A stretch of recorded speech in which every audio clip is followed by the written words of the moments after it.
Audio engineering. It sounds so exotic and exciting, doesn't it? But here's the cool thing.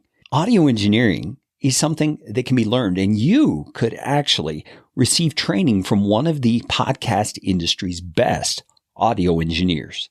On this episode of Podcastification, I'm talking with my friend Chris Curran about audio engineering and his podcast engineering school.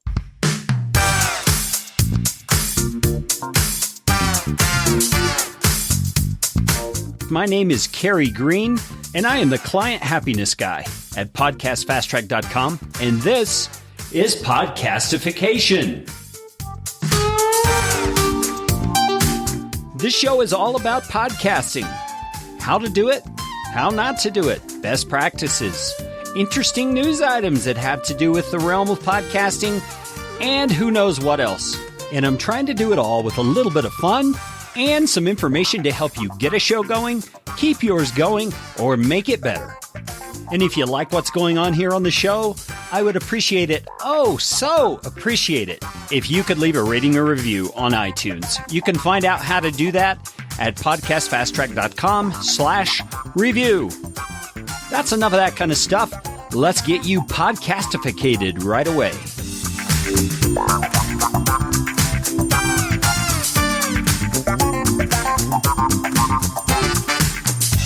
Chris Curran is a man that I initially met online, and we worked together on some client projects and things like that. And then I had the chance of meeting Chris in person a couple of times, both at Podcast Movement and at a local Colorado podcasters meetup that I've kind of organized. By the way, if you want to be a part of Podcast Colorado meetup, let me know. I would love to invite you to the Facebook group. But anyway, back to Chris Curran. Chris is one of those guys that I call my friend, even though we've only known each other a short amount of time. Chris is a reliable guy. He does amazing work with the kind of audio production that he does. And you're going to hear on this episode, he has got the education and the creds to back it up. So ladies and gentlemen, let me introduce you to my friend, Chris Curran. Chris Curran, my friend, how you doing today? I'm great. The weather looks okay here in Colorado as well. Oh, I'm with you, man. My day is a beautiful one outside. We're both in Colorado, listeners, in case you don't know that. You're down in the Springs, correct? Yep, Colorado Springs. And you're out in Buena Vista, or some people say Buena Vista. Yeah. You know, there is an interesting story around that. There's actually this little kiosk up on one of the hiking trails outside of town. And this has nothing to do with podcasting, so I hope our listeners will indulge me here for a moment. This little kiosk, you know, has a little history about the town and all that. And the woman who got to name the town actually chose to call it Buena Vista. She wanted what she called an Anglo pronunciation, which I think is hilarious because, you know, it means nothing then. Because, you know, Buena Vista, the Spanish means good view. And It's just funny that someone would change the pronunciation like that on purpose, but so it is. You know, we have another town near here called Salida, which actually is Salida, which means exit, but we all say Salida because we're Yankees, you know, or whatever we are. Yeah, we're gringos. That's what we are. So anyway, Chris, I'm glad we're finally having you on the show. Here we are. This will be, I don't know what, episode 101 or 102 or something like that. How in the heck did we wait so long? Really? That's awesome, man. Congrats on hitting 100. Yeah, it's been fun. You know, it's kind of funny. I'm saying the numbers kind of guardedly because I realized somewhere in there I missed an episode number somewhere, and I haven't tracked it down yet. Yeah, so somewhere there's a missing episode, and I don't know what happened to it. But you should definitely do something special with that. Like if it went from episode 36 to episode 38, you might have to create a special episode 37. Yeah, and I can make it like totally different and weird people out. Maybe like put Easter eggs in it of some sort that real listeners will hear it and get some super prize for that or something. I don't know. Yeah, like little snippets of backwards audio that people have to flip around and edit together. Yeah, like in the 70s when we run our albums backwards and get the man, what are we talking about, Chris? We're talking about podcasting. So here we are, way off track. Chris is on the show because Chris is a guy I've met online. It's kind of fun how many people you can meet online. And I think you actually reached out to me first. Isn't that right, Chris? I don't quite remember. I think a while back, one of my clients, because I produce podcasts for a living, and one of my clients needed a service that I don't provide, and then you did provide that service. So that's how we met, and we kind of started working together a little bit. And yeah. Yeah. And so Chris is a guy who's got all kinds of background in digital audio and even pre-digital audio and sound design and that kind of thing. So Chris, I want to let you just take the mic here for a minute and tell us something about your background. Why audio? Why are you so interested in audio? And what is it that you actually have wound up doing with it?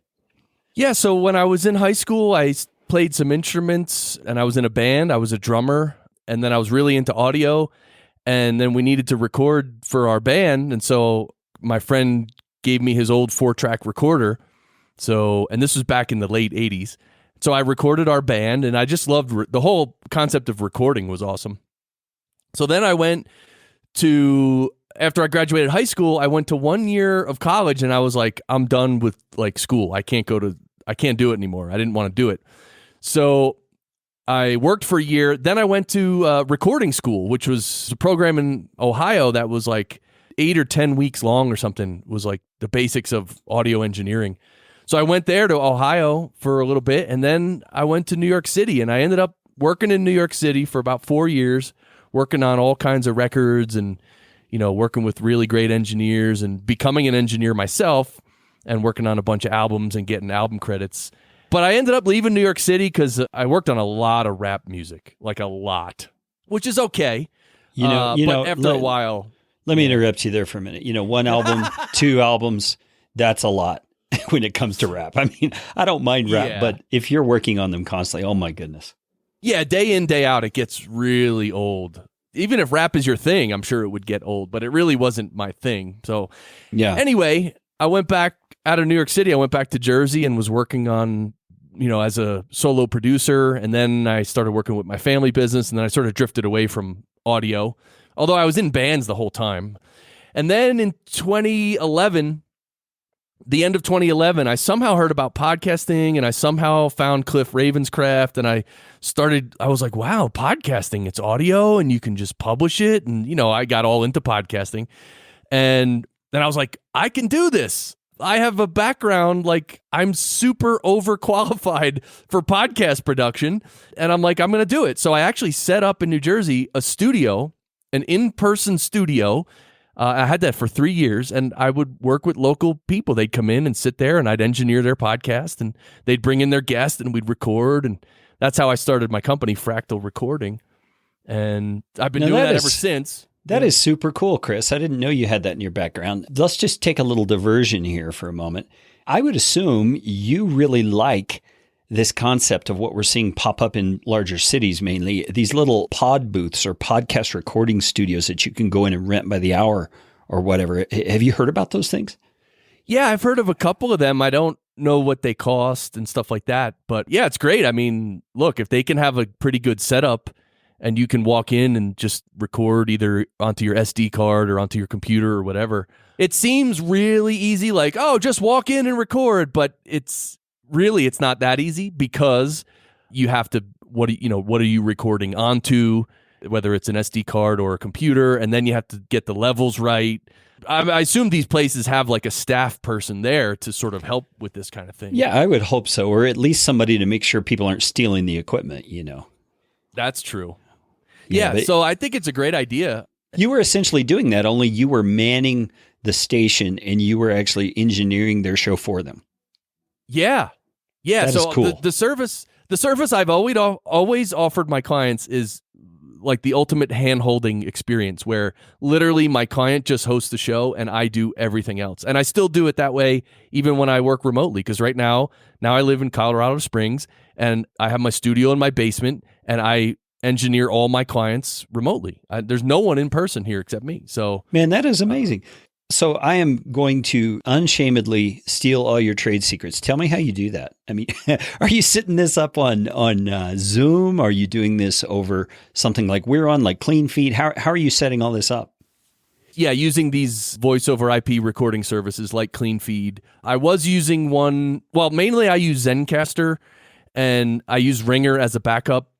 And there's also another new one coming out called Squadcast, which I've been trying. And that one's kind of cool because it has a little video, like you can see each participant on video. Oh, that's cool. which is similar to Zoom. I know some people are using Zoom, the webinar service, to record podcasts, and that's awesome. I use it too. That's how I deliver my podcast engineering school classes is over Zoom. But the only thing I haven't tried with them, and Carrie, I remember when you were in Colorado Springs like a month ago, we had the meetup here. You told me that Zoom can record each participant separately. And anyway, I'm in the middle of testing that because I tried it once and, I recorded once, everyone on their own track, and all the tracks ended up different sizes and lengths. Oh, my goodness. And I was like, how does that work? Like, I don't know. Anyway, so I'm in the middle of figuring that out. But yeah, you can connect remotely. And, a lot of my clients too, I'll obviously have them get a decent microphone set up. So I'll give them, maybe $150 worth of gear to buy. I'll say, hey, this is what you need. A, B, C, and D. Go buy it. I help them set it up or make sure they have it set up properly. And then also, a lot of times, my clients, the hosts of the shows, they can record themselves locally, which isn't really that hard. For a Mac, there's a little app called Piezo. There's like 2 settings, and you just hit record. And I know there's a lot of recorders. There's like when people use Skype to do interviews, they have that little, Ecamm call recorder. Yeah, there's all kinds of them. Yeah. Yeah, so that's recording pretty cool. local is always the best. But then, obviously, for people who are joining your show who are not the hosts, they're just guests. They're just going to go to a link and show up. And so that's why these services like CleanFeed and Zencaster are good, because it records everybody locally and then uploads it. Yeah, so let me dig into this a little bit. So you'll actually go into the service, whichever service you're going to use. You'll set up the, so to speak, the session or the appointment. You'll send links to all the participants. They'll come in. You'll be the one to hit the record. You'll be the one in control of downloading. You'll be in control of all that so that they literally are only having to show up. Is that what I'm understanding? Yeah, and the biggest thing I do is sound check everyone. Because you know how some people, especially guests who aren't very technical, they'll show up to record a podcast and they'll be using the wrong thing. They'll just be talking into their computer, like yelling into the screen. And it's like, and people sometimes they'll have a microphone, but then it's not selected in the computer. So what I'm hearing is the onboard mic. There's so many ways that audio can just go wrong and sound bad. And so that's like my biggest role as the engineer of the recording session, is to make sure everyone is sounding good and at the right level. And then when I'm done sound checking everybody, then I just hand it over to the show host, and then that's it. Then they do a show. Yeah. So you will hand over just that file, or do you actually mix in the intro and outro and any sponsor messages and all that? Yeah, so I do everything. Yeah, so I do all that post-production. We obviously decide on all that stuff in advance. And so that I'll get the raw tracks and I'll build a session inside my DAW software, which has their music. It has any ads they might have. And then I bring in the tracks from the conversation and obviously optimize them and mix it. Because I mix things like it's music. Since the music is my background, it's like I mix it like it's a record, and I'm worried about levels. I'm worried about EQ and compression. Like I'm kind of nutty like that because I love it. And the final product sounds really good. And you know, that's important. I was just talking to someone the other day how podcasting is easy, sort of, but like the fact that it's easy means that people can just use bad equipment and then just publish a podcast that sounds terrible. Yeah. And most podcasts sound pretty terrible. And it's like, that actually reflects on the whole industry, because people listen to their first podcast and it sounds like complete garbage. And they're like, whoa, what? This is podcasts? Wow, this is terrible. So it's really important to sound good. I mean, it really is. It reflects on the quality of the show, reflects on the quality of the host. It's amazing what good quality audio, how it can reflect well upon the host. Yeah, you're totally right, Chris, man. You're preaching to the choir, but I'll amen that all day long. I hate when you find a podcast that actually has good content, but the audio is so awful you can't stand to listen to it. It's just painful. I mean, sometimes literally painful. Yeah. It's just awful, and people don't get that there usually are fairly simple solutions to those things if they'll take the time to learn. One big mistake podcasters make is that they'll record their own show and it'll sound okay. It'll sound good, like decent, like in the middle somewhere. And they'll just be like, oh, I don't use any EQ or compression. I don't do anything. I just record it and goes out. And it sounds pretty good. I have a decent mic and I have a quiet room. And it's true. But here's the thing. A lot of people listen to podcasts in noisy environments. They're either running on a treadmill or driving in a car. And here's the thing. When you don't compress it and limit it enough, it's hard to listen in noisy environments because you have to crank the volume loud so that when the host gets loud, it like blows your eardrums out. And then when the host gets really soft, you can't hear it. That's why compression and limiting, and in a word, it's called mastering. That's what it really is. It's the final step in audio production to get it ready for the listener. Without that, even a show that sounds halfway decent in a noisy environment, it still can be difficult to listen to. Yeah, absolutely, Chris. I appreciate that so much. You know, Chris, it's time for us to take our middle of the show break here. When we come back, I want to talk with Chris a little more about this concierge kind of a service that he's doing for podcasters. So hang around.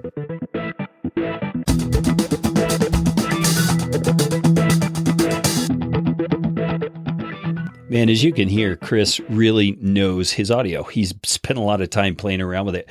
And I actually wanted to invite Chris to be a part of this little mid-roll little advertisement that I do, because he's got this thing going on that can make a world of difference in your ability to create great audio for your podcast. And it's called Podcast Engineering School. Is that right, Chris? Yeah, that's right. Podcast Engineering School. Tell me, first of all, who is this for? It's actually not for everyone. It's only for serious people who really want to learn the nuts and bolts of the audio engineering aspects of podcast production. In the course, I go into great depth. This is not just like, oh, plug in your mic and hit record and do your podcast. Like, that's fine.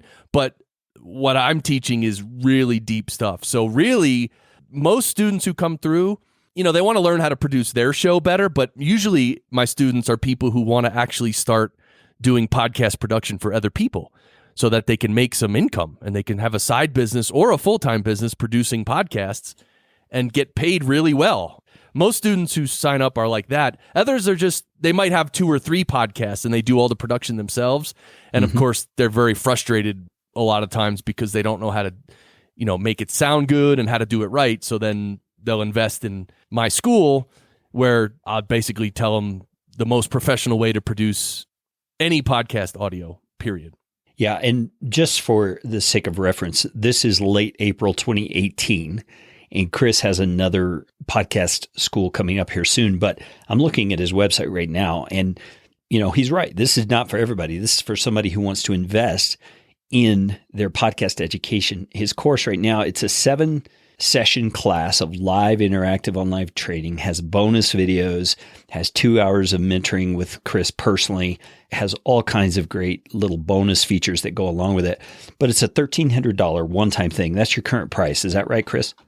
Well, that's the early bird price. At the end of the month, that'll go up to about $2,000, and then full price is about $2,700.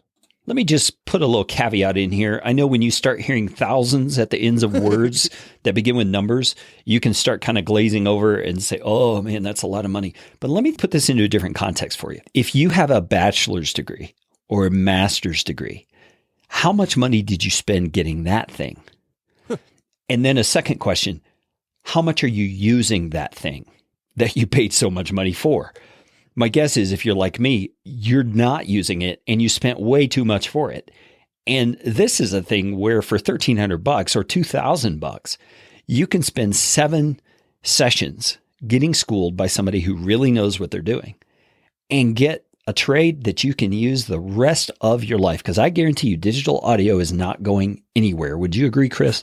Yeah, it's not going anywhere. My favorite are the students who, like, light bulbs go off every week. They're like, oh my God, I always wondered about that. I always wondered about compression and EQ and how to do this and how to do that and how the audio flows through a mixer and how to everything. It's like, they're just like, wow, you just make it so clear and easy and or straightforward, I should say.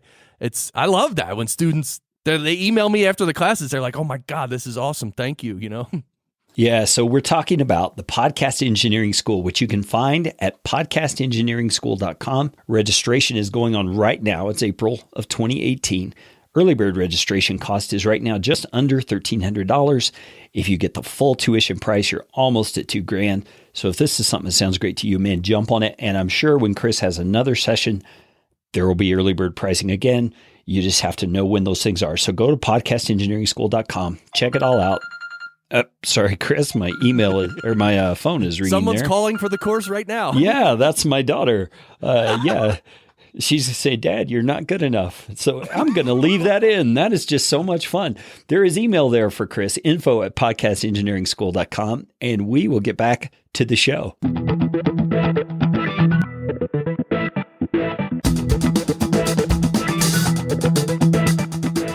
All right, Chris, so tell me a little bit more about this concierge service that you do for podcasters. How do you find these people who really want a podcast but don't want to really do anything except show up? You know, like I said, I started Fractal Recording about 6 years ago, and I started working with individuals and local people, but it's really scaled up. In 2016, I produced the whole first season of the Forbes Podcast Network. So that was 14 shows and a whole 14 episodes of each one, and it was crazy awesome year. But yeah, so a lot of my clients now are bigger companies, and they're bigger companies who they want to get into podcasting, but they're not just going to work with anybody. They want to work with someone who knows what they're doing, who has a track record, who is a professional. And so they're not going to look at a podcast producer who charges $50 an episode and who's, you know, might be younger and doesn't really have much of an audio background. A corporation's probably not going to hire someone like that. So that's kind of where I stand out, and others as well, including graduates of my school, people who are trained, people who really know how to produce audio, who are trustworthy, who, you know, it's not like I'm going to change careers in 3 months. I'm here. This is what I do. And I've been working with a lot more bigger companies, and they really appreciate the hand holding. You know, they don't want to do anything. They just want to show up on a call and talk. So it's really a good fit for my company. Sure, and it would take them thousands of man hours to get someone trained to do it in-house. So why not just pay for it to be done and have it done faster and at a better quality as well? Man, that totally makes sense. And I can see how a company like that is also using the price almost as a barometer or a gauge of quality, wouldn't you say? Yeah. I've said it before. I probably shouldn't say this, but back when Forbes was looking for a podcast producer for their network, I was one of 7 people who was interviewed for the job, and I was the most expensive, and they chose me. So what does that tell you? Yeah, well, it is Forbes. So that's you know, kind of a status symbol in a way, saying something about what they've spent on their podcast. But anyway, that is great, Chris. I guess I did not realize that you did such a hand-holding thing. We've toyed with the idea of providing that kind of service here at Podcast Fast Track, but honestly, man, you've got a lot more guts about that than I do, because I just still can't get my brain around how to package that in a way that it appeals to that kind of a client. But I get what you're saying now. It's not just appealing to the right client. It's being the person that client needs. And man, it sounds like you really are. Yeah. And plus, I mean, to do the handholding, you have to charge a lot. Like, you can't charge $50 an episode. Like, you just can't. You got to bump it up like a lot. And that brings you into a whole different area of business. So. Yeah, absolutely. It makes total sense. Now, Chris, you also have a podcast, which I was actually graced the podcast with my presence back on episode number 12 of the Podcast Engineering School. And we talked all kinds of things about Audacity and that kind of stuff. So if you're looking for another podcast about podcasting, this one actually goes into the weeds about the equipment and the settings and the sound. And I mean, you get kind of a flavor of how Chris looks at that stuff right now. So you can go to Podcast Engineering School and find out about his podcast that way. So Chris, tell me, what is it about audio and equipment and all that sort of stuff that turns your crank? I mean, why is it such a big deal to you? I think it's the listener's experience. It's what it all comes down to. And, you know, I say this at the beginning of class when we start the first class. Like, the only reason audio engineering exists is to provide a good listening experience for the listener. I mean, that's it. Because we know what a bad listening experience is, right? We just go listen to some podcasts and you'll hear how bad some are.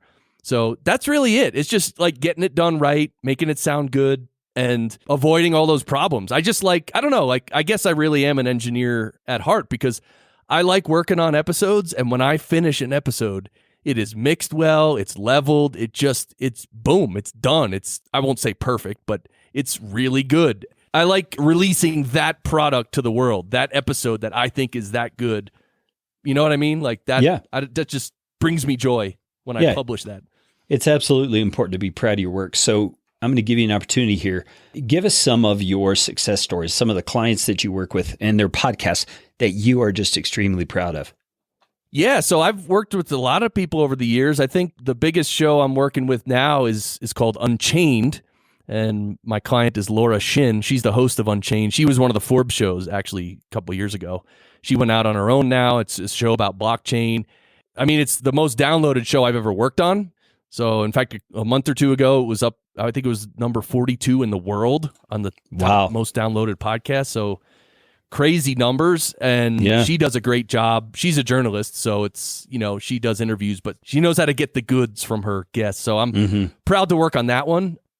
I have another client called Dr. Dan Peters. It's called Parent Footprint. He consults with families and their children, with issues with the kids. He's like a counselor kind of person.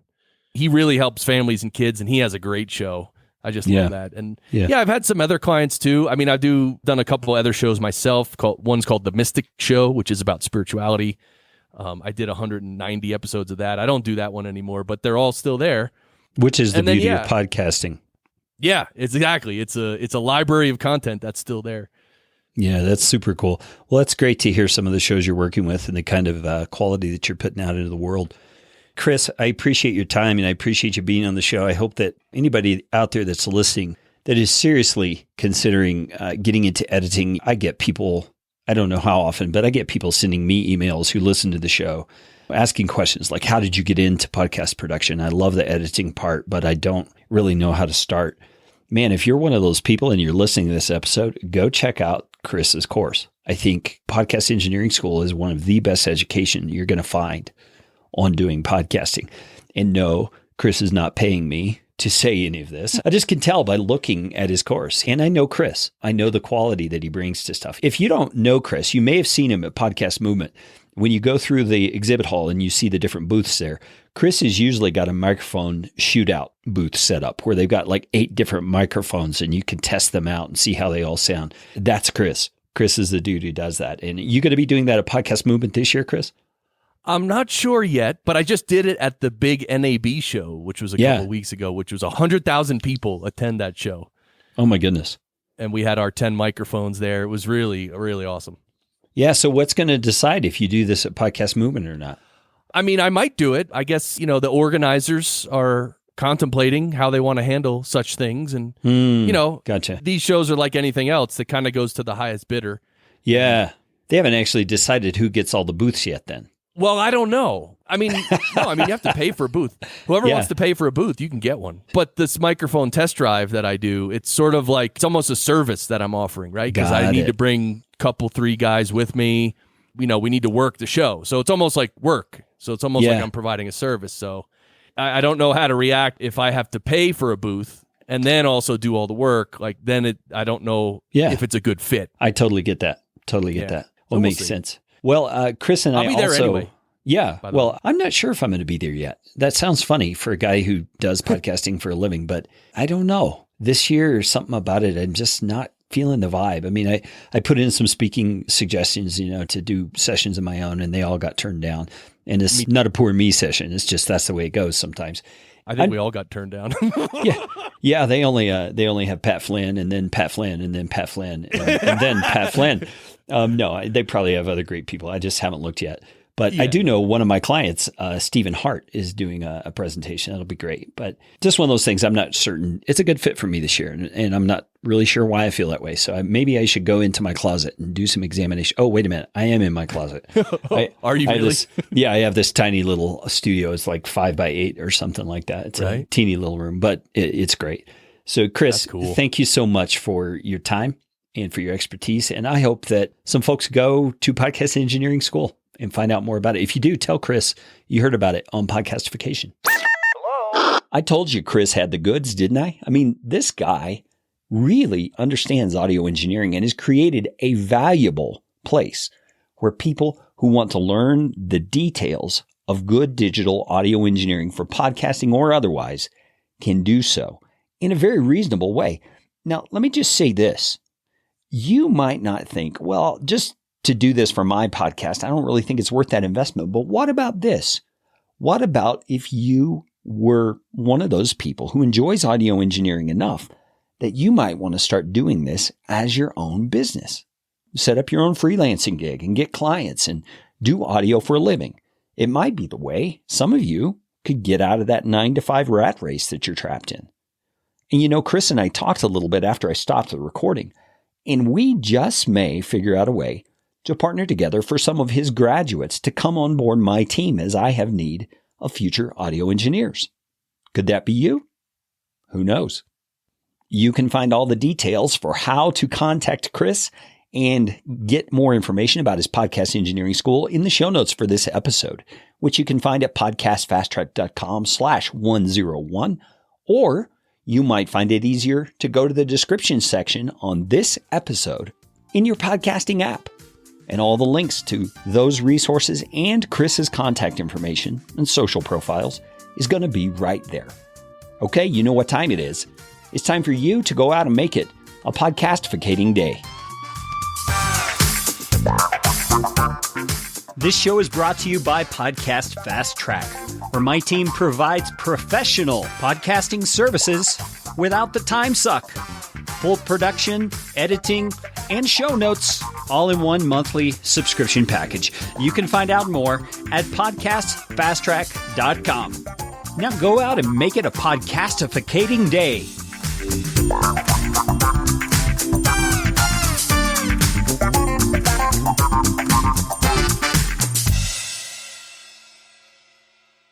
Audio editing and show notes by podcastfasttrack.com. Get 15% off your first month by mentioning this show.